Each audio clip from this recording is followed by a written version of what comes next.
After I became a widow, my daughter said, "Either you work or you're out on the street." In desperation, I agreed to become the caregiver of a paralyzed billionaire. On the very first night, I froze at what happened. I'm glad to have you here. Follow my story until the end and comment the city you're watching from, so I can see how far my story has reached. The funeral flowers were still wilting on Dante's grave when my daughter delivered her ultimatum. I was standing in my kitchen, the same kitchen where I'd cooked thousands of meals for my family, when Harlow walked in with that look on her face. The look that meant she'd already made up her mind about something, and my feelings didn't matter. "Mom, we need to talk." She set her designer purse on the counter with a sharp click. At 42, Harlow had inherited her father's strong jawline, but none of his warmth. "This arrangement isn't working anymore." I was still wearing my black dress from the cemetery, still feeling the weight of saying goodbye to Dante after 45 years of marriage. My hands trembled as I reached for the coffee pot. "What arrangement, honey?" "You living here, in my house." Her voice was crisp, businesslike. "Daddy left everything to me, remember? And I can't afford to support you anymore." The coffee cup slipped from my fingers, shattering against the tile floor. Brown liquid spread across the white ceramic pieces like my life was spreading apart. "Harlow, it's only been 3 weeks since Daddy died, I know." She didn't even look at the mess. "But life goes on, Mom. I have my own family to think about, my own bills." I knelt down to pick up the pieces, my 68-year-old knees protesting. "I have my Social Security.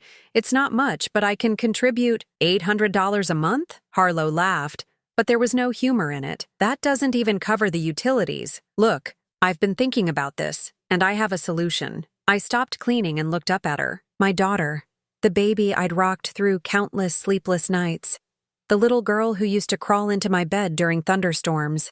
"What kind of solution?" "There's a job. Private nursing. The pay is excellent."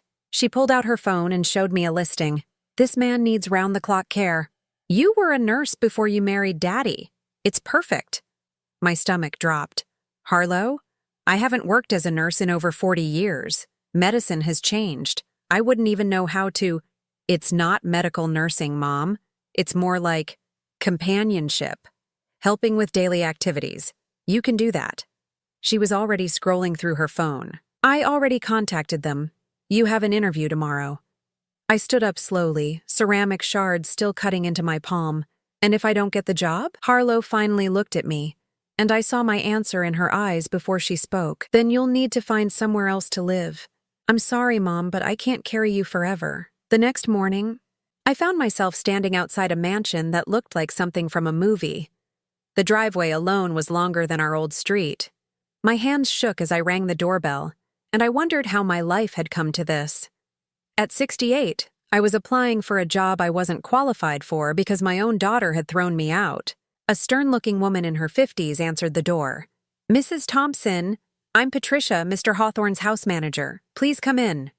The inside of the house was even more intimidating than the outside. Marble floors, crystal chandeliers, artwork that probably cost more than I'd made in my entire nursing career. Patricia led me through hallways lined with portraits of people who looked like they'd never worried about money a day in their lives.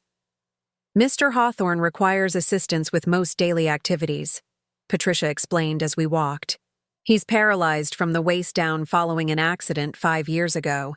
The position includes room and board, plus a very generous salary." We stopped outside a set of double doors. "Before we go in, I should warn you, Mr. Hawthorne can be difficult. He's had 17 caregivers in the past 2 years." My heart sank. 17 caregivers. What had I gotten myself into? Patricia opened the doors to reveal a massive library with floor-to-ceiling windows overlooking perfectly manicured gardens. And there, in a wheelchair by the window, sat a man with silver hair and the kind of strong features that must have been devastating when he was younger. "Mr. Hawthorne, this is Hilda Thompson, the candidate we discussed." He turned his wheelchair toward us, and I felt the strangest sensation wash over me. His eyes were blue, the kind of deep blue you only see in old photographs or faded memories. When his gaze met mine, something flickered across his face. Recognition? Confusion? I couldn't tell. "Mrs. Thompson."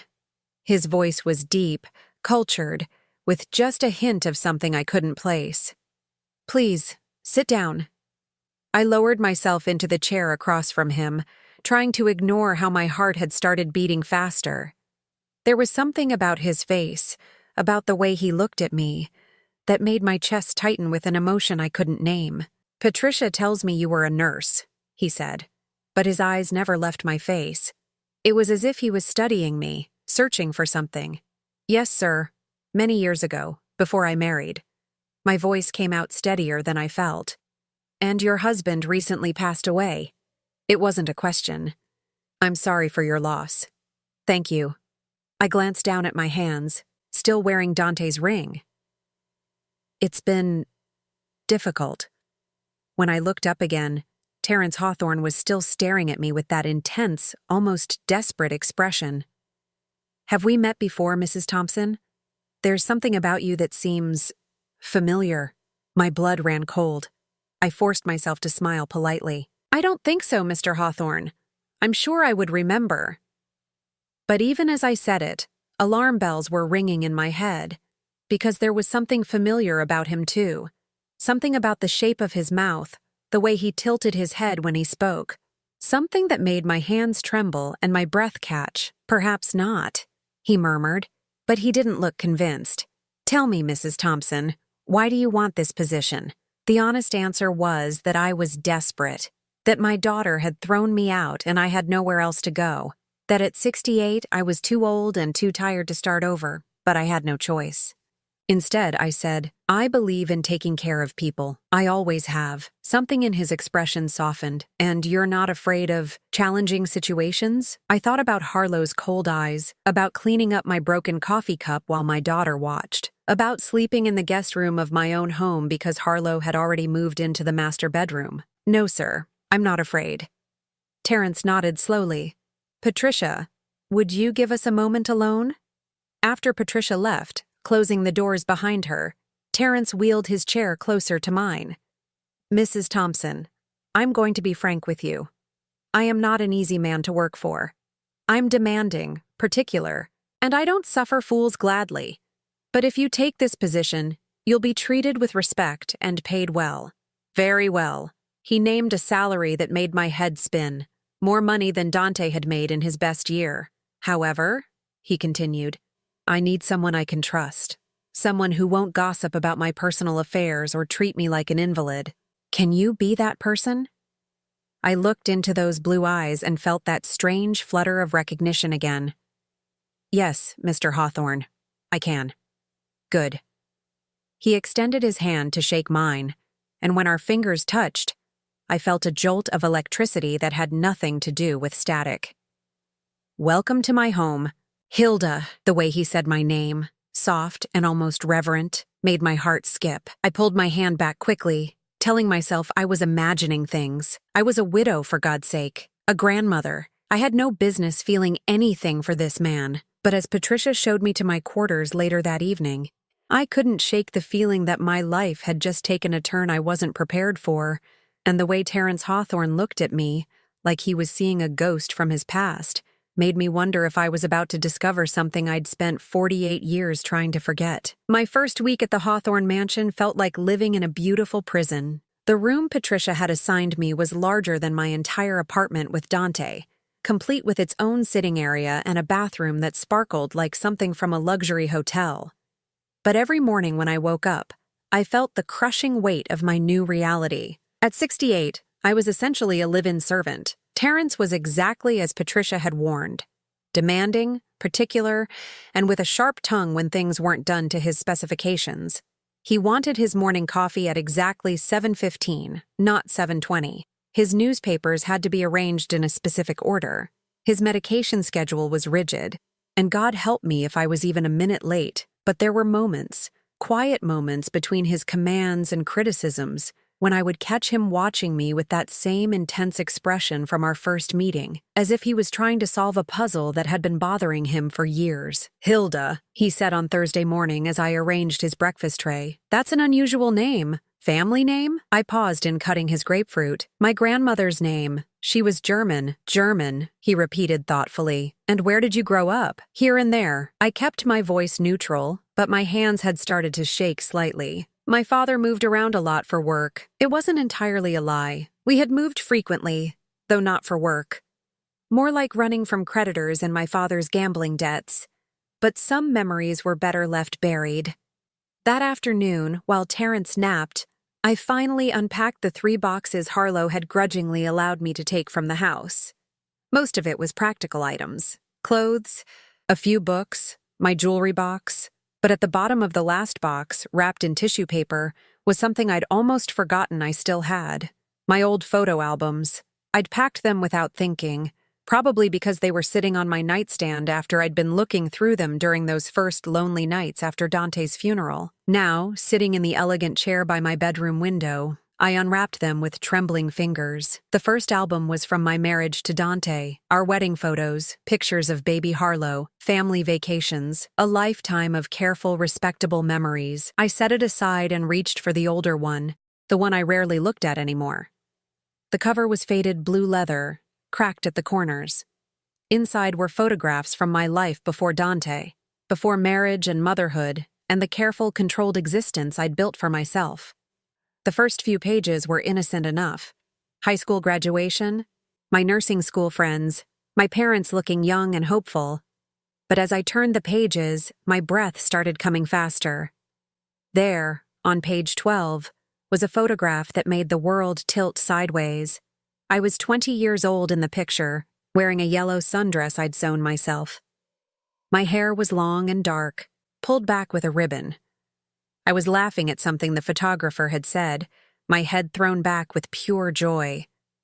And standing beside me, his arm around my waist, and his face lit up with the kind of smile that could melt hearts, was a young man with dark hair and devastating blue eyes, Terry Hawthorne. My hands shook so violently I nearly dropped the album. Terry, not Terrence. Terry, who had loved jazz music and chocolate ice cream and the way I looked in that yellow dress. Terry, who had promised to marry me as soon as he made his fortune. Terry, who had kissed me goodbye on a train platform 48 years ago and never came back. I stared at the photograph until my eyes burned, trying to reconcile the young man in the picture with the silver-haired man in the wheelchair downstairs. The features were the same, those aristocratic cheekbones, the strong jaw, the eyes that seemed to see straight through to your soul. But Terry had been warm, passionate, full of dreams and wild plans for our future together. This Terrence Hawthorne was cold, controlled, bitter. What had happened to transform one into the other? I turned the page with shaking fingers and found more pictures. Terry and me at the county fair, sharing cotton candy. Terry teaching me to dance in my tiny apartment while my elderly neighbor banged on the ceiling. Terry and me sitting by the lake, my head on his shoulder, both of us looking like we believed love could conquer anything. The last picture in the series was taken the morning he left. We were standing on the train platform, his suitcase at his feet. I was crying. I remembered that day with painful clarity now. And he was cupping my face in his hands, promising me that he'd be back within 2 years, rich enough to give me everything I deserved. "I'm going to make something of myself, Hilda," he'd said, his voice thick with emotion. "I'm going to build an empire, and then I'm coming back for you. Will you wait for me?" And I had promised I would. God help me. I had meant it. But 2 years had stretched into 3, then 4. His letters became sporadic, then stopped altogether. I'd heard rumors that he'd made it big in real estate, but by then, I'd met Dante. Sweet, steady Dante, who loved me without conditions, who didn't need to conquer the world to prove his worth. I'd married Dante 6 months before Terrence, had finally sent word that he was coming home. The letter was still there, tucked behind the last photograph. I pulled it out with trembling fingers, though I knew every word by heart. "My dearest Hilda," it began in his bold handwriting. "I've done it. Everything I promised you and more. I'm coming home next month, and then we can finally begin our life together. I've bought a house, our house, and I can't wait to carry you across the threshold as my wife. All my love, all my dreams, all my tomorrows belong to you. Forever yours, Terry." The letter was dated 3 weeks after my wedding to Dante. I pressed the letter to my chest and felt tears streaming down my face. All these years I'd convinced myself that Terry had forgotten about me, that his promises had been the empty words of a young man drunk on his own ambitions. But he had kept his word. He had come back for me. I'd just already belonged to someone else. A soft knock on my door made me jump. I quickly shoved the album and letter under a pillow and wiped my eyes. "Come in." Patricia entered with a concerned expression. "Mrs. Thompson, Mr. Hawthorne is asking for you. He seems agitated." I smoothed my hair and followed Patricia downstairs, my heart hammering against my ribs. Could he have remembered? Was that why he'd been watching me so intently? I found Terrence in his study, staring out the window at the gardens. When he heard my footsteps, he turned his wheelchair around, and I saw something different in his expression. Not the cold control I'd grown accustomed to, but something rawer, more vulnerable. "Hilda," he said quietly, "I need to ask you something, and I need you to tell me the truth." I clasped my hands in front of me to hide their trembling. "Of course, Mr. Hawthorne." "Have you ever been to Millbrook?" "It's a small town about 2 hours north of here." My breath caught. Millbrook was where I'd grown up, where I'd met Terry, where I'd fallen in love for the first time. I'm not sure," I lied, but my voice betrayed me. Terrence studied my face with those piercing blue eyes. There was a diner there, Murphy's I think it was called, and a little lake where young people used to go on Sunday afternoons. I felt the color drain from my face. Murphy's Diner, where Terry had bought me cherry Coke and told me jokes that made me laugh until my sides hurt. The lake where he'd first kissed me under a canopy of stars.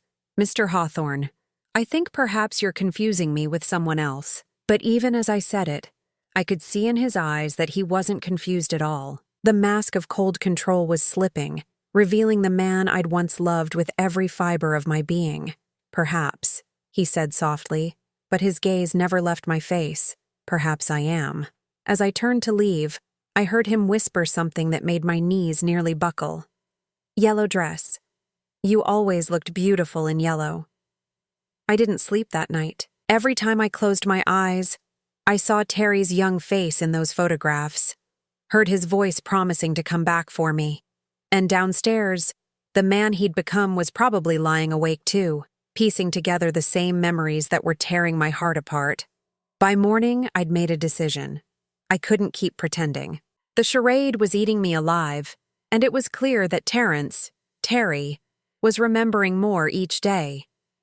Better to face the truth head-on than let it destroy us both slowly. I found him in the conservatory, reading the morning paper. The sunlight streaming through the glass walls caught the silver in his hair, and for a moment I could see both versions of him superimposed, the young man full of dreams and the successful, lonely man he'd become. "Good morning, Mr. Hawthorne." I set his coffee down exactly where he liked it, my hands surprisingly steady. "Hilda."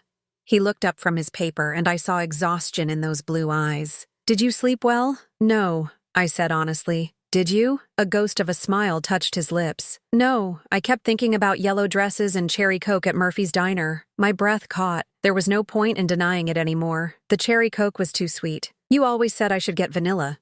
But I was stubborn.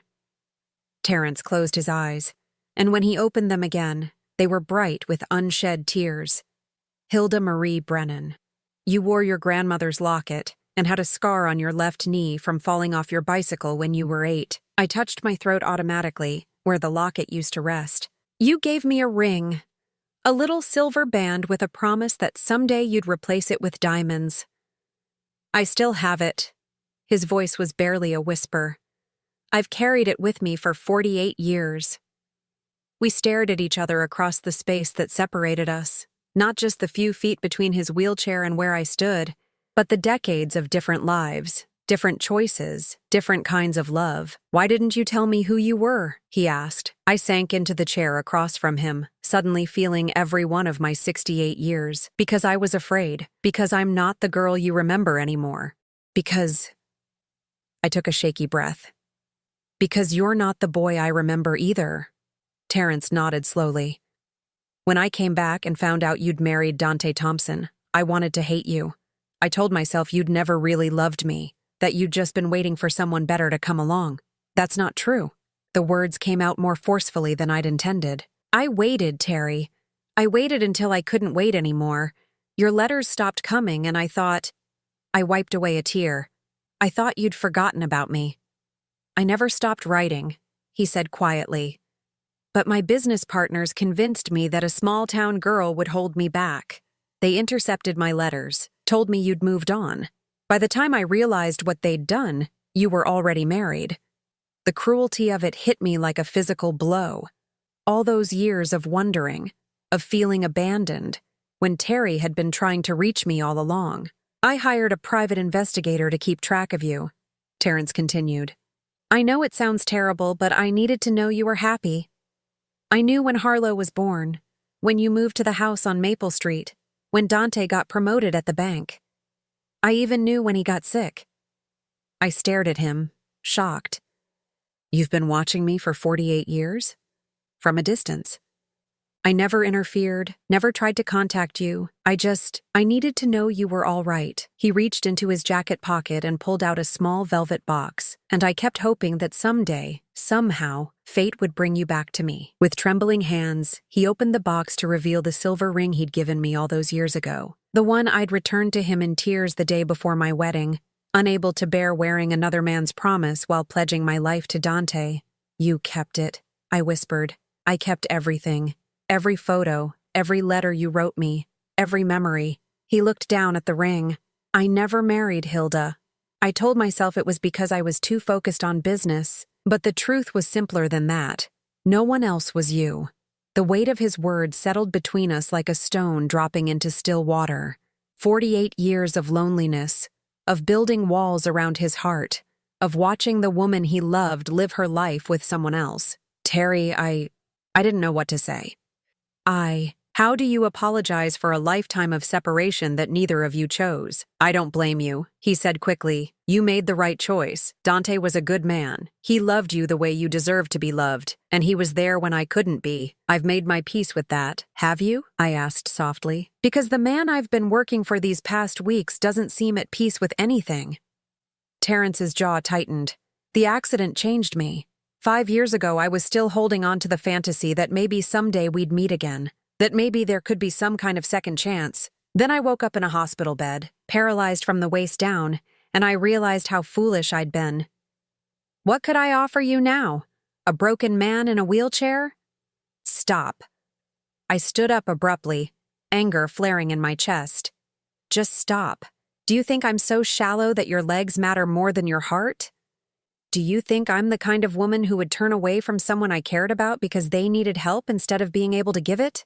He looked startled by my vehemence. Hilda, I loved you, Terry. Not your potential fortune, not your grand plans for the future. I loved the boy who brought me wildflowers because he couldn't afford roses. The boy who held me when I cried about my father's drinking. The boy who believed in dreams so fiercely that I couldn't help but believe in them too. I was crying now. 48 years of suppressed emotions pouring out of me like water through a broken dam.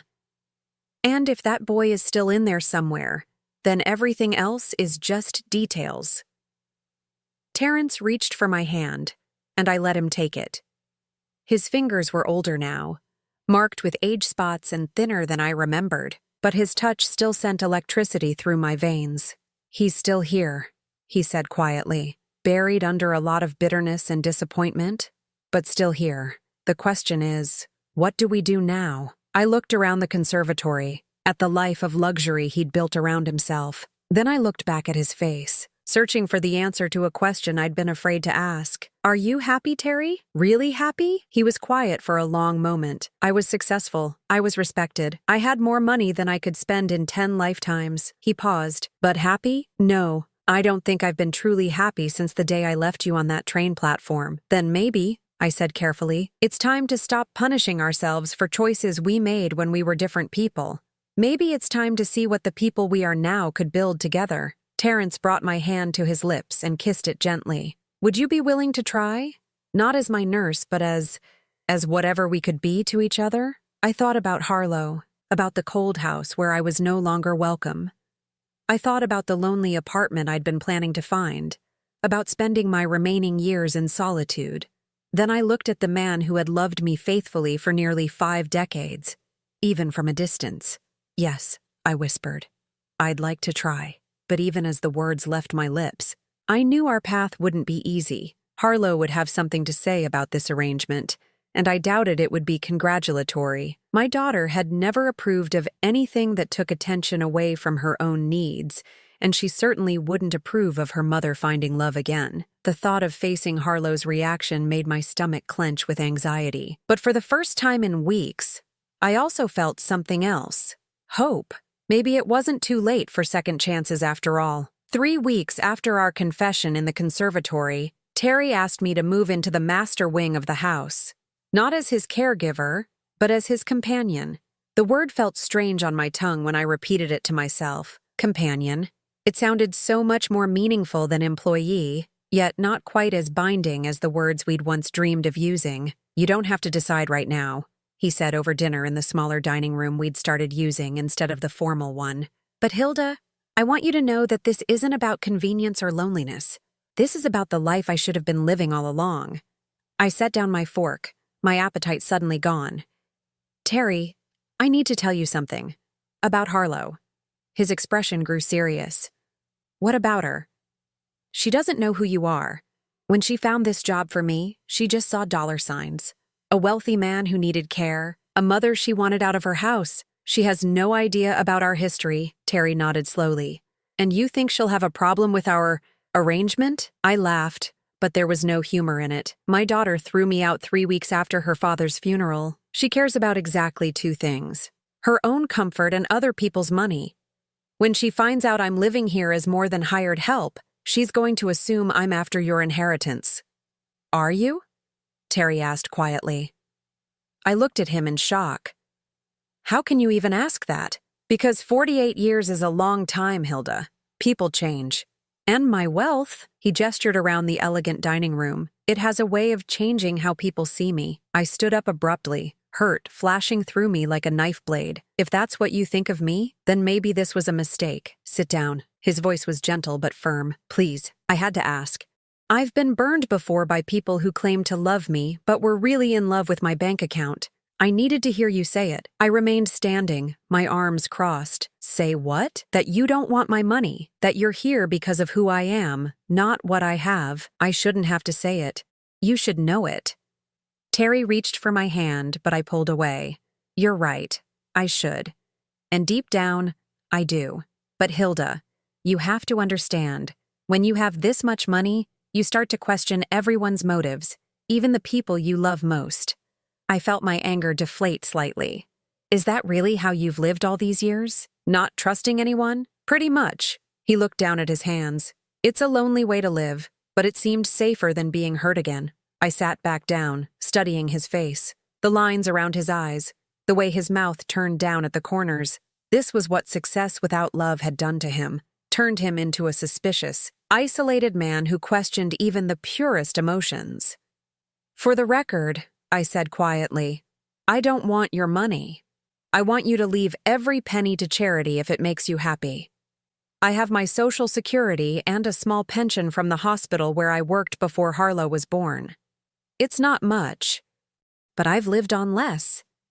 Relief flooded his features. I'm sorry I had to ask. Don't apologize, just don't ask again. I picked up my fork and took a bite of the salmon Patricia had prepared. Now, about Harlow. When she finds out about this, she's going to cause trouble. I need you to be prepared for that. Terry's expression hardened. What kind of trouble? She'll probably demand to know what your intentions are. She might threaten to sue, claim I'm taking advantage of you. She might even try to have me removed from the house. Let her try. His voice carried the steel that had built his business empire. This is my house. Hilda. No one tells me who I can and cannot invite to live in it. I wished I could share his confidence, but I knew my daughter better than he did.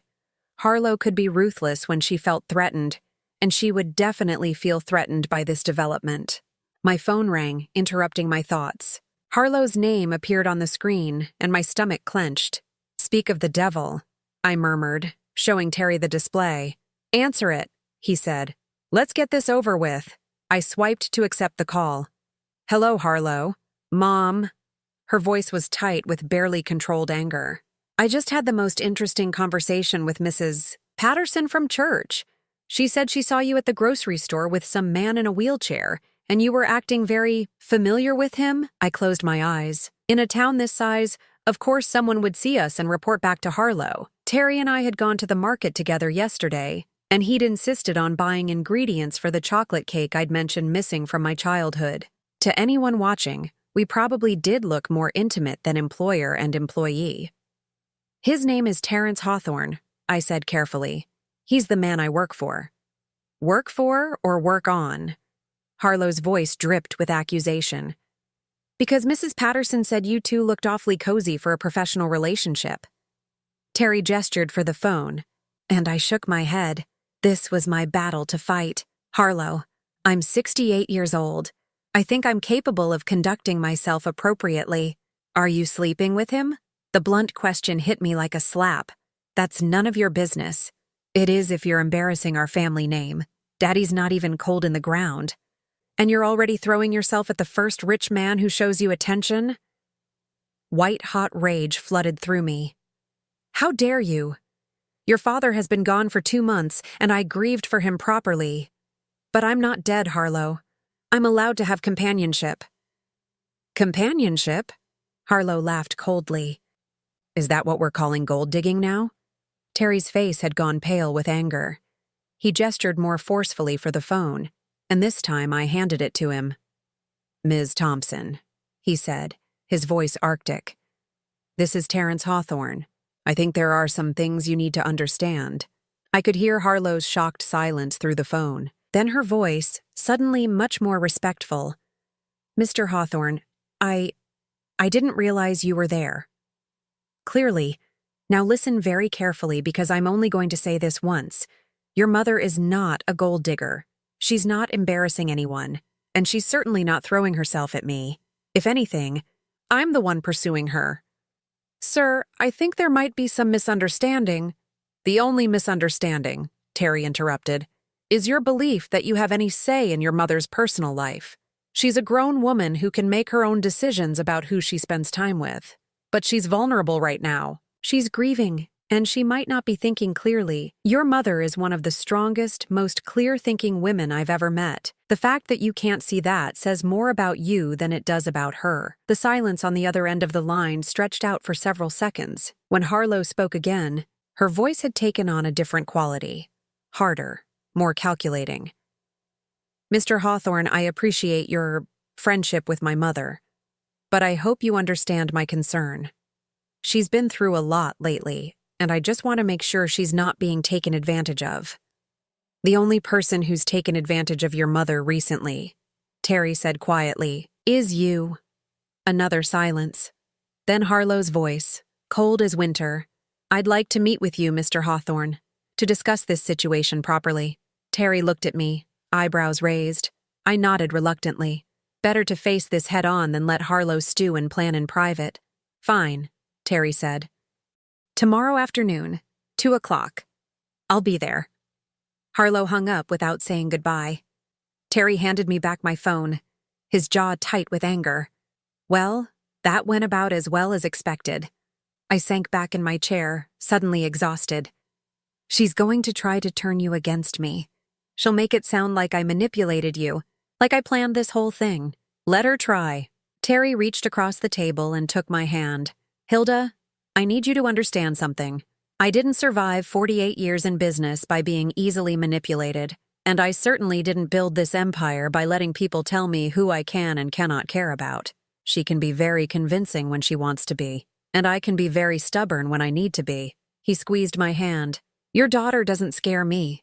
The only thing that scares me is the thought of losing you again.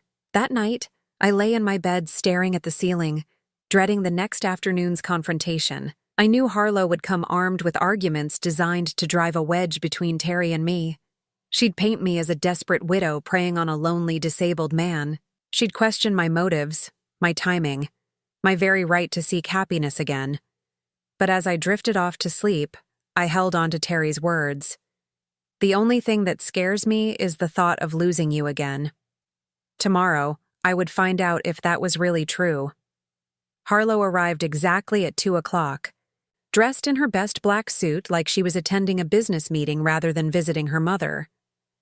I watched from the window as she stepped out of her car, smoothing her skirt and checking her reflection in the side mirror. Even from a distance, I could see the calculation in her movements, the way she squared her shoulders like a soldier preparing for battle. Terry had insisted we meet in his study rather than one of the more comfortable sitting rooms. If she wants to treat this like a business negotiation, he'd said, then we'll meet her on those terms. Patricia showed Harlow in, and I felt my stomach clench as my daughter's eyes swept the room, taking in the expensive furnishings, the original artwork, the massive mahogany desk that probably cost more than most people's cars. I could practically see dollar signs reflecting in her pupils. Mr. Hawthorne. Harlow extended her hand with practiced grace. Thank you for agreeing to meet with me. Terry shook her hand briefly, his expression neutral. Ms. Thompson, please, have a seat. Harlow settled into the leather chair across from Terry's desk, crossing her legs and folding her hands in her lap. She looked like the successful real estate agent she was, all polished confidence and professional charm. Only I could see the tension in her jaw, the slight tremor in her fingers. I hope you understand that I'm only here out of concern for my mother, she began, her voice warm with false sincerity. She's been through so much lately, and I'm worried that she might be making decisions based on emotion rather than logic. And what decisions would those be? Terry asked mildly. Harlow glanced at me, then back at Terry. Well, this living arrangement for one. It's highly unusual for a caregiver to move into the employer's personal quarters. It raises questions about the nature of your relationship. What kind of questions? Terry's voice remained calm, but I could hear the steel underneath. Questions about boundaries, about appropriate professional conduct. Harlow leaned forward slightly. Mr. Hawthorne, I'm sure you're a lovely man, but my mother is vulnerable right now. She's grieving. She's financially insecure, and she might be confusing gratitude with other feelings. I felt heat rise in my cheeks. Harlow, that's enough. It's all right, Hilda. Terry never took his eyes off my daughter. I'd like to hear what Ms. Thompson has to say. Harlow shot me a warning look, then turned back to Terry with renewed confidence. I'm saying that my mother has always been somewhat impressionable. She sees the best in people, sometimes to her detriment. And in her current state, she might not be thinking clearly about the implications of this situation. The implications being what, exactly? Well, there's the obvious concern about what people will think. A widow moving in with a wealthy man so soon after her husband's death. It doesn't look good. Harlow's voice took on a concerned, caring tone that made my skin crawl. And then there's the question of what happens when this arrangement ends. Will my mother be left with nothing again? Will she have to start over once more?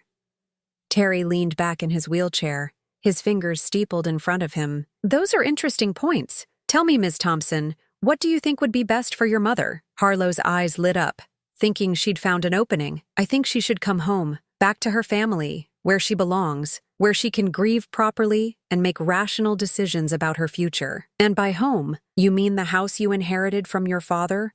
The house you asked her to leave? Harlow had the grace to look uncomfortable.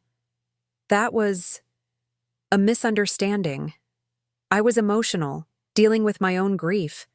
Of course, my mother is always welcome in my home. For how long? Terry asked quietly. I'm sorry? How long would your mother be welcome? Until you decide she's a burden again? Until the next time you need space for your own family? Harlow's mask slipped slightly, revealing the calculating woman underneath. Mr. Hawthorne, I don't think you understand the complexity of family relationships.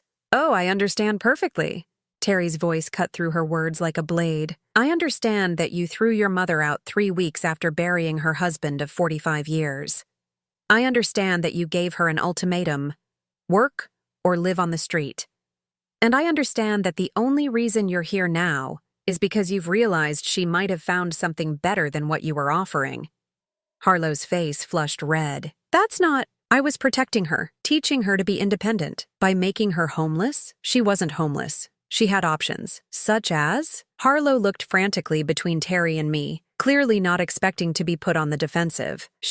She could have found an apartment. She has Social Security. $800 a month, Terry said quietly. Do you know what the average rent is in this area, Ms. Thompson? Harlow's mouth opened and closed like a fish gasping for air. $1,200, Terry continued. For a one-bedroom apartment in a decent neighborhood, your mother would have been $400 short every month just for housing. That doesn't include food, utilities, medical expenses, or any of the other costs of living.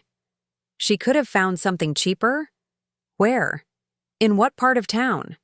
You were willing to let your 68-year-old mother live in poverty rather than inconvenience yourself. I watched this exchange with a mixture of satisfaction and sadness. Satisfaction because someone was finally holding Harlow accountable for her cruelty. Sadness because that someone had to be a stranger rather than my daughter's own conscience. Harlow's professional composure was cracking rapidly. You don't understand. My mother, she's always been difficult. High maintenance. She expects everyone to take care of her. High maintenance? I couldn't stay silent anymore. Harlow, I worked 2 jobs to put you through college. I took care of your father through 5 years of cancer treatments without a single complaint. I babysit your children every weekend for free, and I've never asked you for anything except a place to grieve my husband. You were smothering me! Harlow exploded, her mask finally falling away completely. Always hovering, always trying to help, always making me feel guilty for having my own life. I needed space to breathe. So you threw me out, I said quietly. I gave you a chance to stand on your own 2 feet for once. The silence that followed was deafening. Terry looked at Harlow with an expression of such cold disgust that she actually shrank back in her chair. Ms. Thompson, he said finally, I think we're done here. Wait! Harlow's voice was desperate now. You don't understand what you're getting into. My mother, she has expectations. She'll want marriage, security, legal protections. She's not just looking for companionship. Terry's expression didn't change. And what if she is looking for those things? What if I want to give them to her? Harlow went very still. What are you saying? I'm saying that your mother and I are both adults who can make our own decisions about our relationship. Whether that relationship remains as it is now or develops into something more is none of your concern. Something more? Harlow's voice was barely a whisper.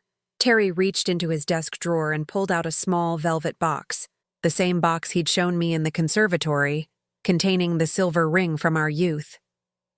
Your mother and I have a history that predates your father, predates you, predates everything you think you know about her life. Harlow stared at the box like it was a poisonous snake. What kind of history? The kind that matters, Terry said simply.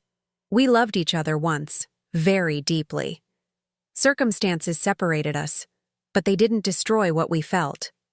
And now, 48 years later, we have a chance to see if what we had was real enough to survive time and change. You're talking about marriage. Harlow's voice was flat, emotionless. I'm talking about living the life we should have lived all along.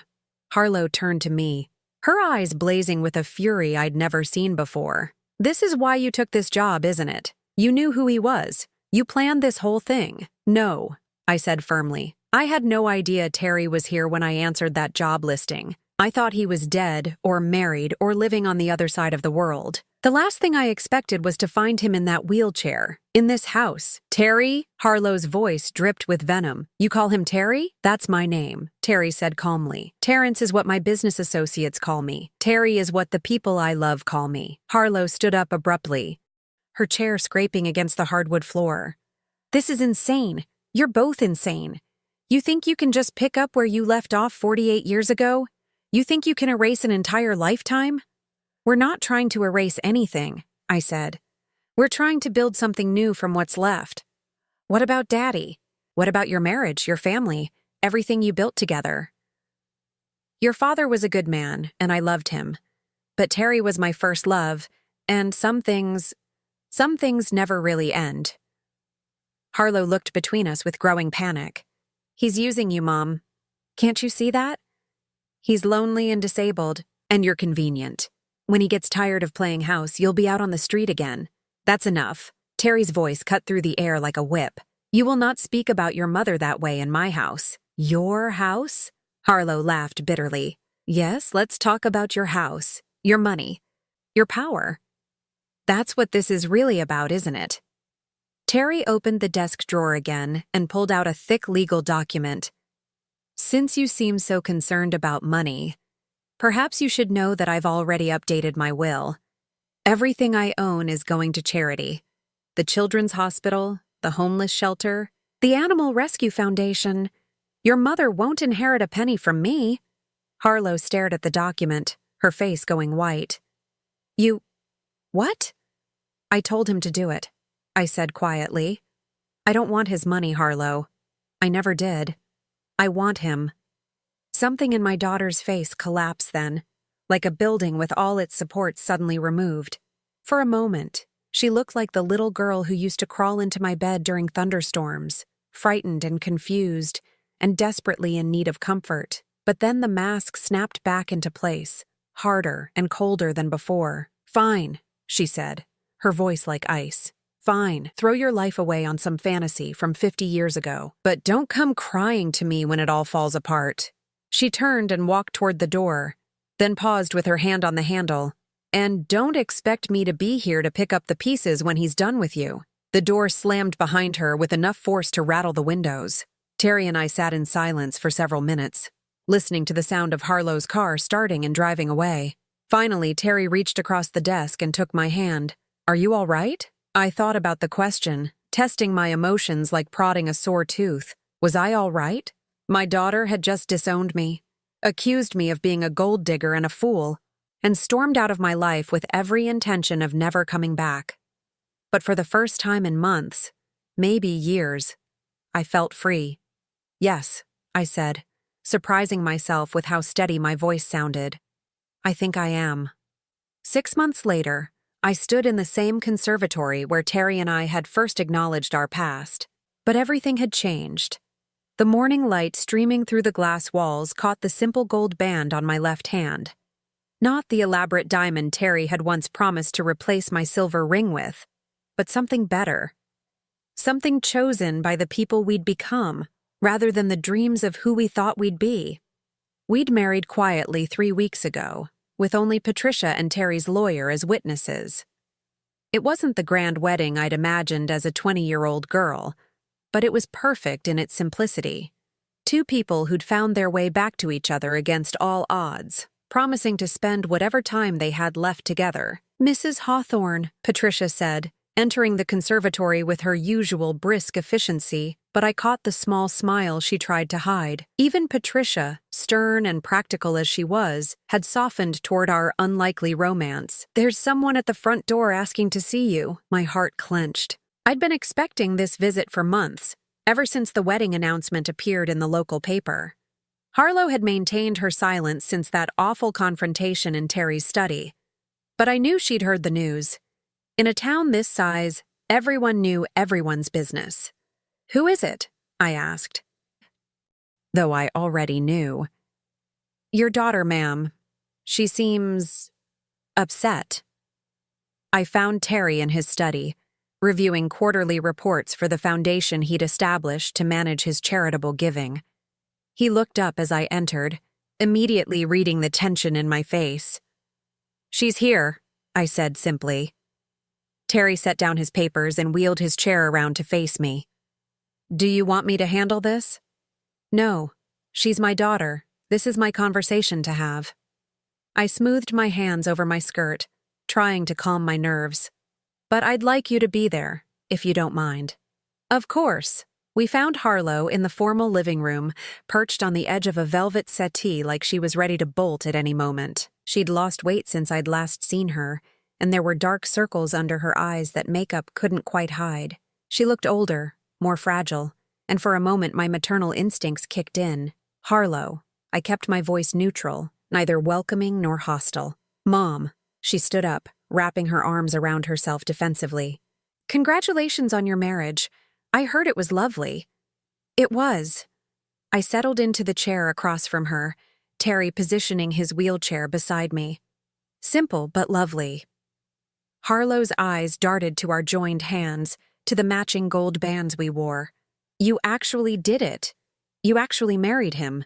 I did. For better or worse, richer or poorer, in sickness and in health? There was an edge to her voice, a bitterness that made my heart ache. All of it, I said firmly. Every vow, every promise. Harlow laughed, but it sounded more like a sob. You know what the worst part is? I actually thought you might come back. After the novelty wore off, after you realized what you'd given up, I thought you'd come home. This is my home now. With him, she looked at Terry with barely concealed resentment. With a man you barely know anymore. I know him better than you think, I said quietly. And more importantly, I know myself better than I did 6 months ago. Harlow was quiet for a long moment, staring at the Persian rug beneath her feet. When she looked up again, her eyes were bright with unshed tears. I've been thinking about what you said, about Daddy, and your first love, and things never really ending. She took a shaky breath. I went through Daddy's papers after you left. I found some letters. My breath caught. What kind of letters? Love letters. To someone named Jennifer. Dated from 2 years before he died. Harlow's voice was barely a whisper. He was having an affair, Mom. For at least 2 years. Maybe longer. The words hit me like a physical blow. Dante, my steady, faithful Dante, had been unfaithful. While I was caring for him through his illness, while I was holding his hand through chemotherapy and pretending not to notice how much weight he was losing, he was writing love letters to another woman. Terry's hand tightened around mine, grounding me, keeping me steady. I'm sorry, Harlow continued. I know it hurts, but I thought you should know that maybe your marriage wasn't as perfect as I always believed it was. I closed my eyes, processing this revelation. It should have destroyed me. It should have made me question everything I thought I knew about my life with Dante. Instead, I felt something unexpected. Relief. Thank you for telling me, I said finally. Harlow looked surprised. You're not angry? I'm sad, disappointed, but not angry. I thought about how to explain what I was feeling. Your father was a good man who made some poor choices. That doesn't erase the good years we had together. But it does put things in perspective. What kind of perspective? The perspective that maybe I don't owe my entire life to his memory. Maybe I don't have to feel guilty for finding happiness again. Harlow was crying now, tears streaming down her face unchecked. I was so jealous of you, Mom. So angry that you could just move on. Start over. Be happy. I couldn't understand how you could forget Daddy so easily. I didn't forget him. I never will. But I also couldn't stay frozen in grief forever. And I made it worse by throwing you out. Harlow's voice broke completely. I was so hurt, so angry about the affair, and I took it out on you. I blamed you for not being enough to keep him faithful, and then I blamed you for being too much when you needed support. The pieces of my daughter's behavior finally clicked into place. The sudden coldness after Dante's funeral, the cruel ultimatum, the desperate need to control my life. Harlow hadn't been protecting herself from my grief. She'd been drowning in her own anger and disappointment. Oh, sweetheart. I stood up and moved to sit beside her on the settee. You should have told me. How could I? How could I tell you that your perfect husband was a cheater? That everything you believed about your marriage was a lie? It wasn't all a lie, I said gently. The early years were real. The love was real, even if it changed over time. And you were real. The best thing that came out of that marriage. Harlow leaned against me, and for the first time in months, she felt like my daughter again instead of a stranger wearing a familiar face. I've been so awful to you, she whispered. You've been hurting. There's a difference. Can you forgive me? I looked across the room at Terry, who was watching us with quiet understanding. He nodded slightly, encouraging me to follow my heart. I forgive you, I said, but things can't go back to the way they were. I'm not the same person I was 6 months ago. And neither are you. Harlow pulled back to look at me. What does that mean? It means that if you want to be part of my life, you need to accept my choices. All of them. You need to respect my marriage, my husband, and my right to be happy. And if I can't, then we'll love each other from a distance. I won't let anyone, not even you, make me feel ashamed of the life I'm building. Harlow was quiet for a long time, considering my words. Finally, she turned to Terry. I owe you an apology too, she said. I said terrible things about you. About your relationship with Mom. I was wrong. Terry inclined his head graciously. Grief makes us all say things we don't mean. Do you really love her? With everything I have, Terry said without hesitation. I've loved her for 48 years. Finding her again is the greatest gift I've ever received. Harlow looked between us, taking in the way Terry's eyes softened when he looked at me. The way my hand automatically sought his whenever I was nervous or excited. Slowly, something in her expression shifted. I can see it, she said wonderingly. The way you look at each other. It's like you're the only two people in the world. Sometimes it feels that way, I admitted. Harlow was quiet again, then asked, Are you happy, Mom? Really, truly happy? I thought about the question, about the life I'd built in this house with this man, the quiet mornings we spent reading together in the conservatory, the way Terry still brought me wildflowers from the garden because he remembered they were my favorite, the contentment I felt falling asleep beside him each night, knowing that whatever time we had left, we were spending it together. Yes, I said. I'm happy. Harlow nodded slowly, then stood up. Then I guess I need to learn to be happy for you. Does that mean? It means I want to try. I want to be part of your life, if you'll let me. I want to get to know Terry as your husband instead of your employer. And I want to make up for the months I wasted being angry and jealous and cruel. I stood and hugged her, really hugged her, for the first time since Dante's funeral. I'd like that very much. As Harlow pulled back, she glanced around the elegant living room, then back at me. This is really your home now. It is. And you're really Mrs. Hawthorne. I am. She smiled then, the first genuine smile I'd seen from her in over a year. It's going to take some getting used to. But Mom, yes, you deserve this. You deserve to be loved and cherished and spoiled a little bit. I'm sorry it took me so long to see that. After Harlow left, promising to call soon and asking if she could bring her children to meet their new step-grandfather, Terry and I sat together in the garden watching the sunset paint the sky in shades of gold and rose. Do you think she means it? I asked. About wanting to rebuild our relationship? I think she's her mother's daughter, Terry said, which means she's stronger and more forgiving than she gives herself credit for. I leaned back in my chair, feeling the last of the tension leave my shoulders. For the first time in years, all the pieces of my life seemed to be falling into place. Terry? Thank you for fighting for us, for not giving up when things got complicated. He brought my hand to his lips and kissed it softly.